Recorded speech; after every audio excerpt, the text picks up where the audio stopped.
ተወዳጇ ተዋናይት ሰላም ተስፋዬ የቀድሞ ባለቤት የነበረው አማኑኤል ተስፋዬ ከሌላ ሴት ጋር ተሞሸረ። ሰላም ተስፋዬ የገጠማት ከባድና አስደንጋጭ የህይወት ቀውስ ምንድነው? ሰላም ጤና ይስጥልኝ ውድ የጎጆ ቤተሰቦች እንደምን አላችሁ? እነዚህንና ሌላም የሰላም ተስፋዬ የቀድሞ ባሏ የእውነት አገባ ወይ? ካገባስ ያገባት ሴት ማናት?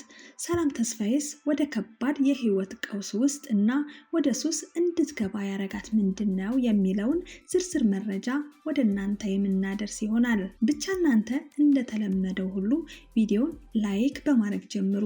ሼር፣ ሰብስክራይብም እንዳይረሳ። እንዲሁም የለቀቅናቸው ቪዲዮዎች በቀጥታ እንዲደርሳችሁ የደወል ምልክቷን በመጫን የዘወትር ቤተሰብ በመሆን አብራችሁን እስከ ፍጻሜው ድረስ ዝለቁ። እነሆ የመረጃ መረቤን ዘረጋው።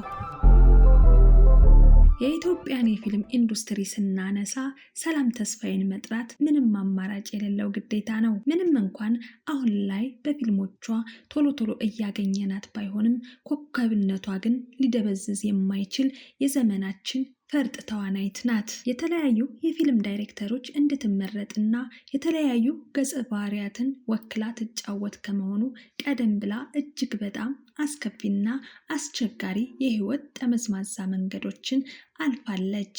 ብዙ መውደቅ፣ ብዙ መፈተን የሰላም ተስፋዬ መገለጫ ነው። ብዙ ጊዜ ታዋቂ ሰዎች በማህበራዊ ሚዲያ የሚያሳዩት የስኬት ውሏቸውን እየተዝናኑ ወይም ሀገር እየጎበኙ በአጠቃላይ ደስተኛ ህይወት እየኖሩ መሆናቸውን የሚያሳይ ምስሎችን ነው። ሰላም ተስፋዬ ግን የዚህን ተቃርኖ በመሆን በስቃይ ውስጥ መሆኗን፣ ብቸኝነቷን፣ እህትም ሆነ ወንድም ማንም ማጋሽ ሳይኖራት ብቻዋን ስለመሻገሯ አውርታ ብዙዎች ተመልክተው ሰላም ምን ሆነች?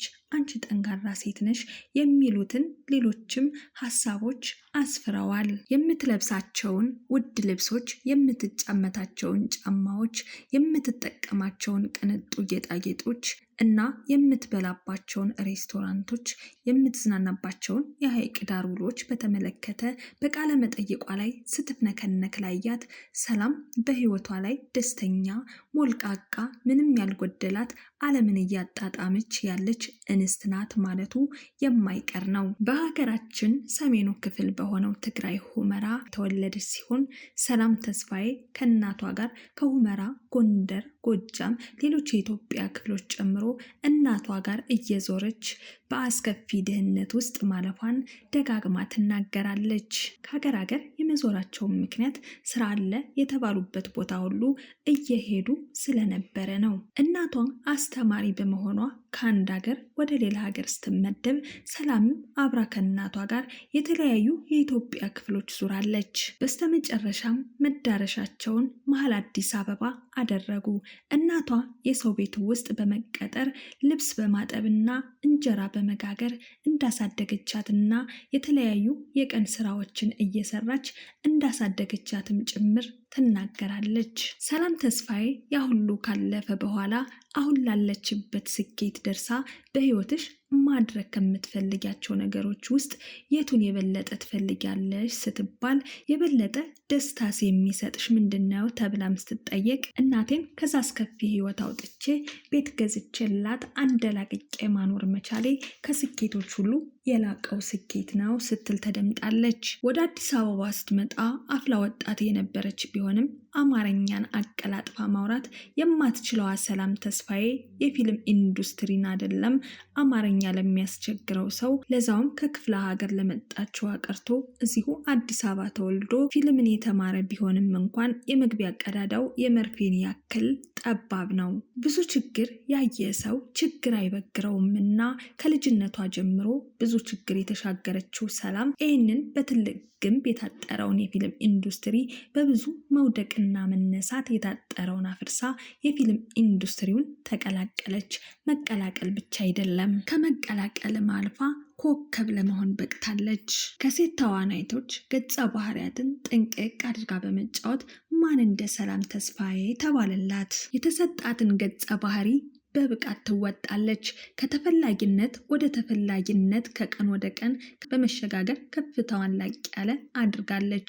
ብዙ ፕሮዲውሰሮች እሷን ከያዙ ፊልማችን ስኬታማ እንደሚሆን እርግጠኞች ነን ሲሉም ተደምጠዋል።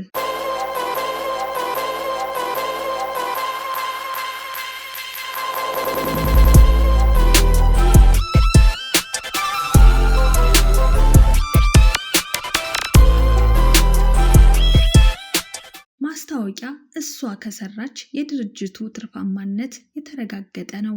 የክብር አምባሳደር ካደረጓት ድርጅቱ ታማኝ ስለመሆኑ ይነገርላታል። ይቺ ከትንሽዬ ከተማ የተወለደችው ድህነትን በደንብ ያጣጣመችው መውደቅ መነሳት ምንድን ነው ቢባል እንደ ሰላም ተስፋዬ ነው የሚባልላት እንስት አሁን የሴቶች ተምሳሌት የሆነችው ጠንካራና ብዙ የሀገራችን ሴቶች እንደ አርአያ የሚከተሏት ኮከብ ለመሆን በቅታለች።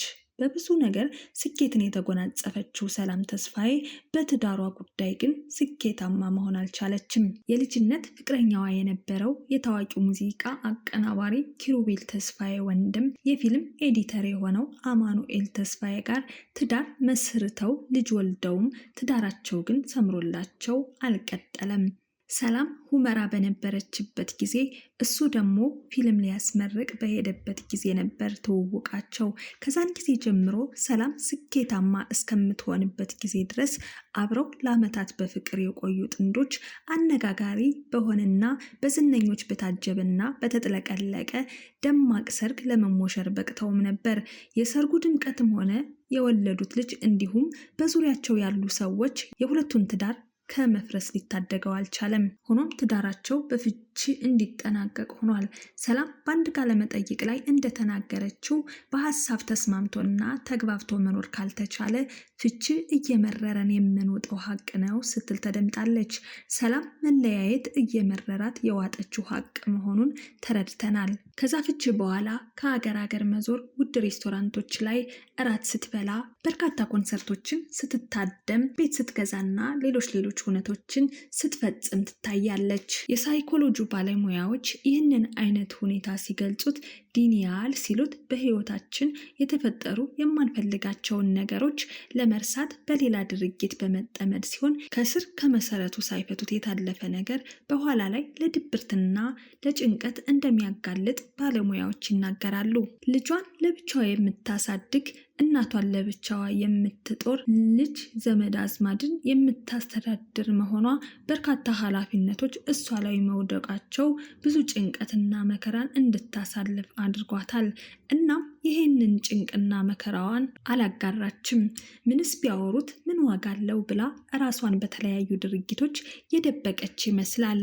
ውጭዋን ስንመለከት ከሀገር ቱር ስታደርግና በአማሩ ጌጣጌጦች ስትዋብ ብንመለከታትም ውስጧን ግን የትዳሯ መፍረስ ህይወቷን እንዳመሰቃቀለውና ወደ ተለያዩ ሱሶች ገብታ እንደነበር በተለይም ራሷን ለመርሳት በሚመስል መጠጥ አብዝታ ትጠጣም ስለነበር በስካር አቅሏን በመሳት እየተንገዳገደች ወደ ቤቷ ስትሄድና እናቷ ደግፋ ወደ ቤቷ በማስገባት ተስፋ በመቁረጥ እንባዋን ስታፈስ እናት ናትና እቅፏ ስር ወሽቃ እንባዋን ታብስላት እንደነበርና ይሄ የሰላም ሁኔታዋ ለወራቶች ቀጥሎ እንደነበር የቅርብ የሆኑ ጓደኞቿ ነግረውናል። እና ሰላም ተስፋዬ ጭንቅና መከራዋን አፈና በመያዝ ቤቷን ዘግታ አንብታለች። ህመሟን ታማም ብቻዋን አሸንፋለች። ለዛውም ደግሞ እንደኛ አዳጊ በሆነች ሀገር ፈተናውን የበለጠ ያከብደዋል። ትዳርን መፍታት ብቻውን ማህበረሰቡ የሚፈጥርባት ከባድ ተጽዕኖ አለው። በዛ ላይ ልጅ የሚባል ከባድ ኃላፊነት ተጨምሮበት ደግሞ ብቻን ማሳደግ ሲኖርበት የበለጠ ፈተናውን ከባድ ያደርገዋል። በዚህ ውስብስብ ህይወት ውስጥ የምታልፈዋ ሰላም ነገሮች ረገብ ሲሉ ከእንባ ጋር ተናግራለች። ብቻዬን ተፈተንኩ፣ ብቻዬን አሸነፉ ስትል ተደምጣለች። እንባዋ ያሳለፈችውን ነገር ይናገራል። ቃላቶቿ ስቃዩን ያንጸባርቃሉ። እውነት አማኑኤል ተስፋዬ ኃይሎጋ ብሎ ሌላ ሴት ጋር ጋብቻ ፈጽሟል? ምክንያቱ ደግሞ አግብቶ የፈታ ወንድ ልጅም ቢኖረው ሌላ ሴትን ለማግባት ወንድ ልጅ ሴቷን በሚከብዳት ልክ አይከብደውም። ሴት አንድ ጊዜ አግብታ እንዲሁም ወልዳ ፍቺ ከፈጸመች ሁለተኛ ትዳር ለመመስረት አስቸጋሪ ይሆንባታል። ለወንድ ልጅ ግን 4 አግብቶ 4 ፈቶ 5ኛ ማግባት አስቸጋሪ ሊሆንበት አይችልም። ለዛም ነው ይቻለም የወንድ ናት የሚባለው። ሰላም ልጇን እያሳደገች እናቷን እየጦረች የሆነውን ትጠብቃለች። የሴት ተምሳሌት ጠንካራ ሴት ነች። እውነት ነው፣ ብቻዋን ተፈተነች፣ ብቻዋን አሸነፈች። ውድ ቤተሰቦች ለዛሬ የነበረኝ የመረጃ መረብ ይህንን ይመስል ነበረ። አብራችሁኝ ስለዘለቃችሁ እያመሰገንኩኝ ቪዲዮውን ላይክ፣ ሼር፣ ሰብስክራይብ በማድረግ ቤተሰብ እንድትሆኑ ስል አሳስባለሁ። የለቀቅናቸው ቪዲዮዎች ደግሞ በቀጥታ እንዲደርሳችሁ የደወል ምልክቷን ተጫኑ። ሰላም ቆዩኝ። ሰናይ ጊዜ